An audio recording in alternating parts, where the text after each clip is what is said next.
मुगाचे डोसे तर आपण नेहमीच खातो, पण त्याच हिरव्या मुगापासून बनणारा हा वेगळ्या प्रकारचा नाश्ता मी आज बनवणार आहे. यासाठी मी 2 वाटी हिरवे मूग घेतले.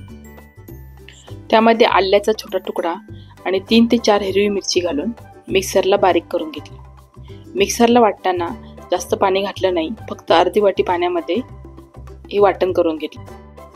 आता त्यामध्ये 1 चमचा बेसन, 2 चमचे तांदळाचं पीठ आणि चवीनुसार मीठ घालून हे सर्व मिश्रण एकजीव करून घेतलं.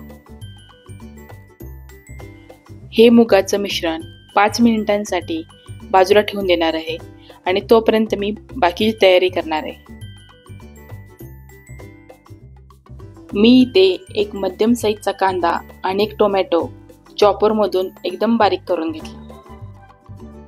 याबरोबर आपल्याला आवडणाऱ्या भाज्या म्हणजे कोबी, गाजर किंवा शिमला मिरची पण घेऊ शकतो. बारीक केलेला कांदा आणि टोमॅटो मी मुगाच्या मिश्रणामध्ये घालून घेतला. त्याबरोबर कोथिंबीरही घातली आणि पुन्हा सर्व मिश्रण एकत्र करून घेतलं. हे मिश्रण जास्त पातळ करायचं नाही, थोडं घट्टच ठेवायचं.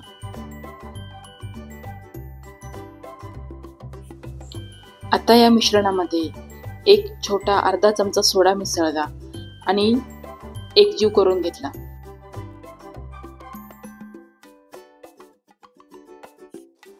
गॅसवर मी एक छोटी लोखंडाची कढई ठेवली आहे. त्यामध्ये 2 चमचे तेल घातलं.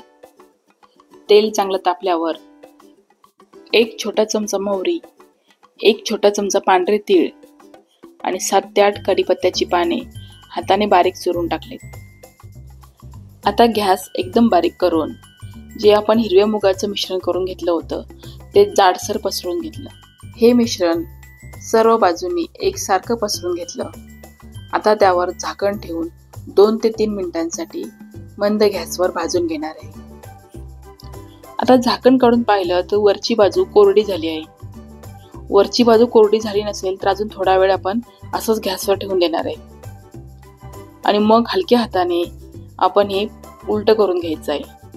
हा पदार्थ थोडा जाड असल्यामुळे छोट्या चमच्याने उलटता येणार नाही. त्यासाठी थोडा मोठा रुंद असा चमचा घ्या, जसा मी आता झारा घेतला आहे. मस्त खरपूस असा हा आपला नाश्ता तयार झाला आहे. आता आपण दुसऱ्या साईडने 2 ते 3 मिनिटांसाठी मंद गॅसवर भाजून घेणार आहे. जर तुमच्याकडे अशी छोटी लोखंडी कढई नसेल तर अशा फ्राईंग पॅनमध्ये सुद्धा आपण बनवू शकतो. हे आपल्याला एकदम मंद गॅसवरच बनवायचं आहे, कारण हे खूप जाड असल्यामुळे जर गॅस फुल ठेवला तर ते खालून करपेल आणि आतून कच्चं राहील.